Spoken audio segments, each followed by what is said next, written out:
Retrogrades. What are retrogrades? A planet is deemed retrograde when it appears to be going backwards in the heavens against the backdrop of the stars in the sky behind it. This is normally because if it's an outer planet, i.e. beyond the Earth's orbit, then the Earth is going faster than this planet. So if we can see it, which sometimes we can, it appears to be moving backwards. Planets inside the Earth's orbit, Mercury and Venus, we can't see them go retrograde because they're too close to the Sun. What do retrogrades mean? Well, there's different meanings and different timings with each one. And what I don't propose to do is talk about Uranus, Chiron, Neptune or Pluto. Pluto is retrograde for nearly 6 months of the year. Neptune is retrograde for 5.5 months of the year. Uranus is retrograde for 5 months of the year. Chiron is retrograde for a good 4 months of the year. Generational.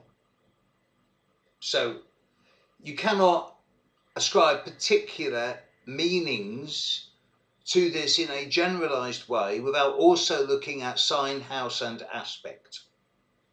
However, other planetary retrogrades. Saturn retrograde. Wherever Saturn is in your horoscope, particularly by house, is always going to be an area where you have to struggle in order to become successful. But if Saturn is retrograde, then that struggle is going to be much more internalized rather than it is externalized. And instead of you fighting externally against authorities, boundaries, or forms of discipline, instead you'll be fighting against your own imposed boundaries and limitations and restrictions, normally to do with authority or confidence issues.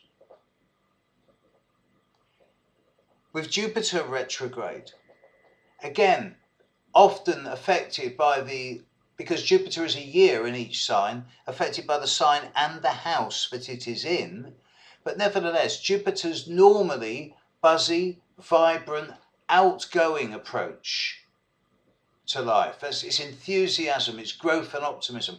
When it is retrograde, and Jupiter is retrograde for, well, a good time.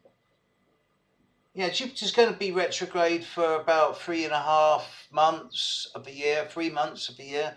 And during this time, when people are born with Jupiter retrograde, often they find themselves questioning their own truths and philosophies as much as, if not more than, those of people or groups around them.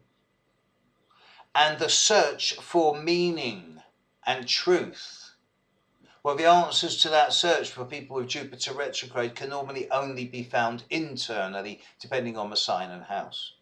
Mars retrograde, well, we're just brewing up for a big one, aren't we?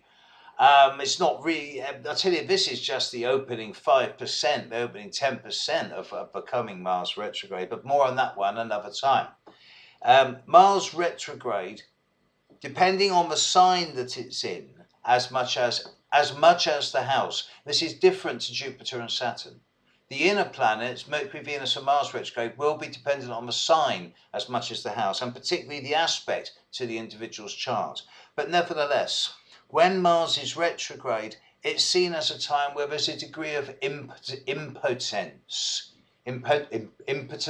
where there's a degree of inaction, ineffectiveness, and where situations simply don't work out the way you expect. And with Mars retrograde, you find this in about perhaps 1 in 10 to 1 in 15 people's charts. It's not that uncommon because Mars is retrograde for something like 10-11 weeks every 2 years, so for 5 weeks a year. So the stats soon do back this up. But nevertheless, it's people who find that their best way of energy manifestation is not so much externally and physical as more internally through words like self-discipline, focus, concentration and direction, and internal sharpness rather than external physicality. I'll do part 2 on this shortly, but this is about the main 3 retrogrades that we experience as large scale and long-term influences. More on Mercury, Venus and the node tomorrow.